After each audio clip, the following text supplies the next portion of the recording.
Hello, मेरा नाम है मोहम्मद उमर बिलाल और आज जिस टॉपिक पर बात करनी है उसके लिए ये एक छोटा सा क्लिप देखिए आप मेरी स्क्रीन पर, फिर बात करते हैं। ये इंसाफ नहीं है, ऐसे बर्बाद हो जाती है और कौमों का नाम और निशान मिट जाता है जिस कौम में जुल्म होता है।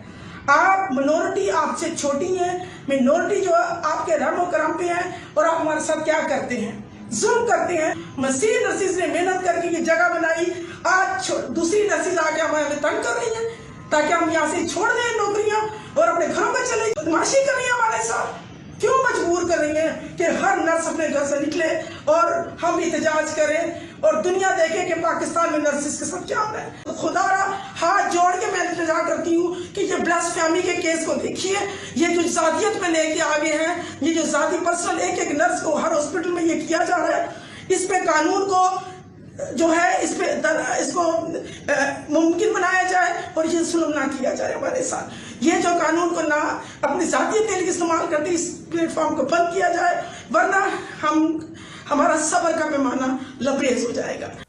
जी, तो ये क्लिप आपने देखा, ये चंद मसीही ख़वातीन हैं जो रो रो कर जो है वो दुहाइयाँ दे रही हैं और जो है ना अपील कर रही हैं कि खुदारा हम पर जुल्म ना किया जाए। वाक़या कुछ यूँ है कि आज से तकरीबन 2 दिन पहले लाहौर के एक मेंटल हॉस्पिटल के चर्च के अंदर जो मुस्लिम जो नर्सिस हैं वहाँ की मुलाजमीन, उन्होंने चर्च के अंदर घुसकर वहाँ इन मसीही नर्सिस को, मसीही ख़वातीन को ज़दकोब किया, उनको मारा, डराया, धमकाया और उनको ज़बरदस्ती जो है वो इस्लाम कबूल करने के लिए कहते रहे।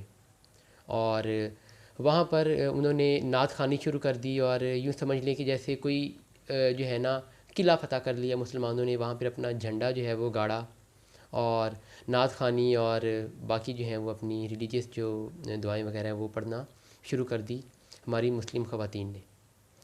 तो क्या हुआ, ये कैसे फ़तह उन्होंने किया और फिर फ़तह करने के बाद क्या किया, ये ज़रा वीडियो ये भी देख लेते हैं।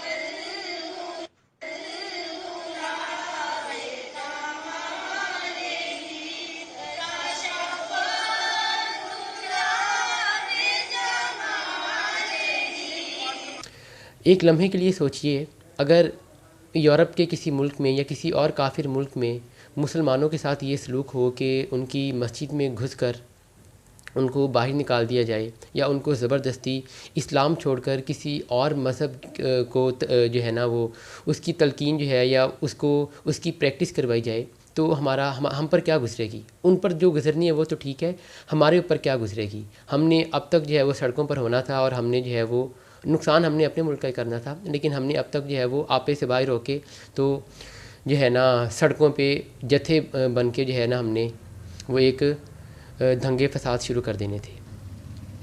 मैं जिस इस्लाम को का मानने वाला हूँ या जिस इस्लाम को जानता हूँ उसमें तो ये है कि गज़ब की गई या कब्ज़ा की गई ज़मीन पर मस्जिद नहीं बनाई जा सकती, वहाँ पर जो इबादत की गई है या की जाएगी वो कबूल नहीं होगी। तो पता नहीं फिर ये कौन से मुसलमान हैं और ये कौन सा जो है इस्लाम का नाम रोशन करना चाहते हैं।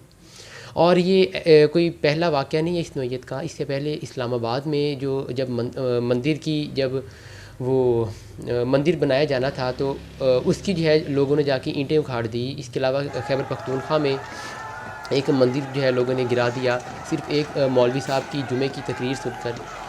और उसके अलावा खैबर पख्तूनख्वा के ही एक इलाके में हमारे मुसलमान जो है ना वो लोगों ने एक मसीही ख़ानदान के लोगों को कत्ल कर दिया सिर्फ इस वजह से कि उन्होंने मुसलमान मोहल्ले में घर ख़रीद लिए। पूरी दुनिया जो है वो हमारी इंतहा पसंद जो सोच है, मजहबी इंतहा पसंदी, उसकी वजह से हम पर जो है वो अपने दरवाज़े बंद कर रही है। हम पर जो है वो थूक रहे हैं लोग, लेकिन हम जो है वो ज़बरदस्ती अपने मुल्क में जो माइनॉरिटीज़ हैं, जो अक़लियतें हैं, उनकी ज़िंदगी जो है वो अजीरन किए जा रहे हैं और स्टेट जो है वो इस पर कोई एक्शन जो है वो नहीं ले रही। अब आपको याद होगा 2 दिन पहले वो वाक़या पेश आया डॉक्टर फिरदौस आशिक़ अवान का और असिस्टेंट कमिश्नर का, तो पूरे मुल्क में एक कहराम मचा हुआ था। लेकिन ये वाक़या पेश आया, ना कोई वज़ीर आज़म साहब ने, ना किसी मशीर ने, ना वज़ीर ने और ना ही हमारी सोशल मीडिया की आवाम ने। और इस पे एक और अलमिया ये कि रियासत की जो मुजरिमाना खामोशी है वो तो एक तरफ, जो हमारे रिलीजियस क्लरिक्स हैं, जो हमारे मजहबी रहनुमाएँ लीडरान हैं, जो दिन रात मज़हब का प्रचार करते हैं और ये दर्स देते हैं कि इस्लाम अमन का मज़हब है, अमन का दर्स देता है, आज तक वो भी इसके ख़िलाफ़ कुछ नहीं बोले। मुफ्ती मुनीबुर रहमान साहब जिन्होंने चंद दिन पहले पूरे मुल्क में जो है ना वो हड़ताल की कॉल दे दी थी और मुल्क पूरा बंद हो गया था, वो भी आज तक इस पर कुछ नहीं बोले।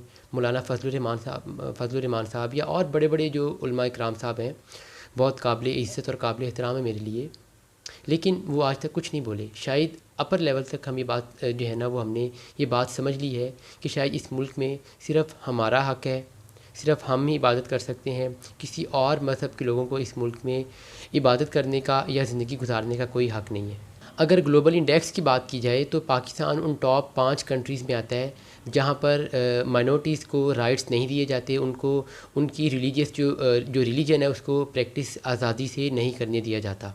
लेकिन हमसे पूछ लीजिए, हम कहते हैं जी हमसे अच्छा ही कोई नहीं है, वो भी काफिर है, वो भी काफिर है, वो हमारे खिलाफ़ साजिशें करता है, वो यहूदी साजिश है, वो पता नहीं फलानी साजिश है, लेकिन हम खुद क्या कर रहे हैं ये हमने आज तक नहीं सोचा।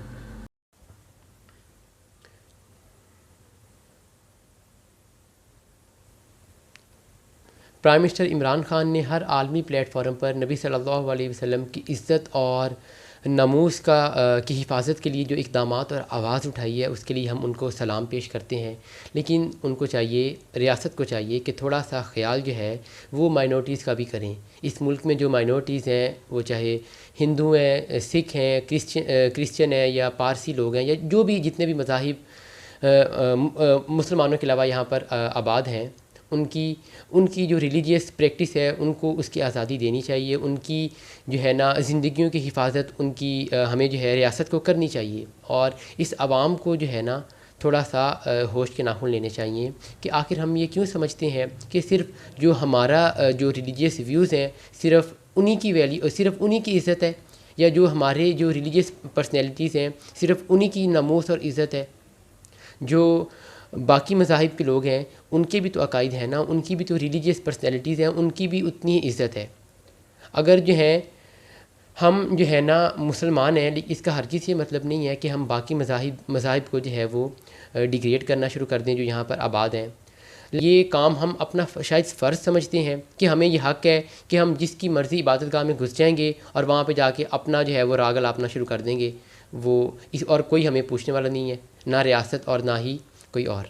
स्पेन के शहर बार्सिलोना में एक चर्च है जिसमें रोज़ाना मुसलमानों को रमज़ानुल मुबारक में इफ़्तार करवाया जाता है और तकरीबन 50 से ज़ायद जो ऐसे घराने हैं जो वहाँ पर रोज़ाना इफ़्तार करते हैं उनको, और वहाँ पर वो अज़ान भी देते हैं और चर्च के अंदर जो है वो नमाज भी अदा करते हैं। और बाकी जितने भी जो यूरोपियन कंट्रीज़ हैं या जो काफिर ममालिक हैं वहाँ पर मुसलमानों को मुकम्मल हकूक़ हासिल हैं अपनी जो रिलीजियस जो है ना उसको प्रैक्टिस करने का। यूके के अंदर जो सबसे ज़्यादा ग्रोइंग रिलीजन है वो इस्लाम है, लेकिन उनको कोई ख़तरा नहीं है इस्लाम से। हमें आखिर क्यों एक माइनॉरिटी से जो है वो ख़तरा जो है ख़तरा कट। यूके के अंदर जो सबसे ग्रोइंग रिलीजन है वो इस्लाम है, लेकिन उनको उससे कोई ख़तरा नहीं है। वो उनको मसाजिद भी बना कर दे रहे हैं, अगर बना कर नहीं दे रहे तो एटलीस्ट वो उनको ख़ुद बनाने की परमिशन देते हैं और उनको प्रैक्टिस करने की अपना रिलीजन उनको खुली इजाज़त है, कोई रोक टोक नहीं है, कोई जो है वो वहाँ पर उनको ज़दकोब नहीं किया जाता। आखिर हमारा मजहबी हम ये क्यों समझते हैं कि हमें जो है वो इनसे ख़तरा है, हमारे मज़हब को इनसे ख़तरा है? ऐसी कोई बात नहीं है। अगर हमारे यहाँ हालात ऐसे ही रहे तो इसमें कोई शक नहीं है कि दुनिया के तमाम मुस्लिम ममालिक जो हैं वो एक दिन ऐसा आएगा कि वो ये कहेंगे कि हमारा पाकिस्तान के इस्लाम से कोई ताल्लुक़ नहीं है। और आखिर में एक इम्पॉर्टेंट बात यह है कि चंद दिन पहले यूरोप की पार्लियामेंट में एक करारदाद पेश की गई और मंजूर की गई जिसमें मुसलमानों को जो है ना वो इंतहा पसंद जो है वो मुल्क करार दिया गया। लेकिन आप लोगों ने परेशान नहीं होना, वो उन अंग्रेज़ों की और यूरोप की साजिश है हमारे ख़िलाफ़। बहुत शुक्रिया।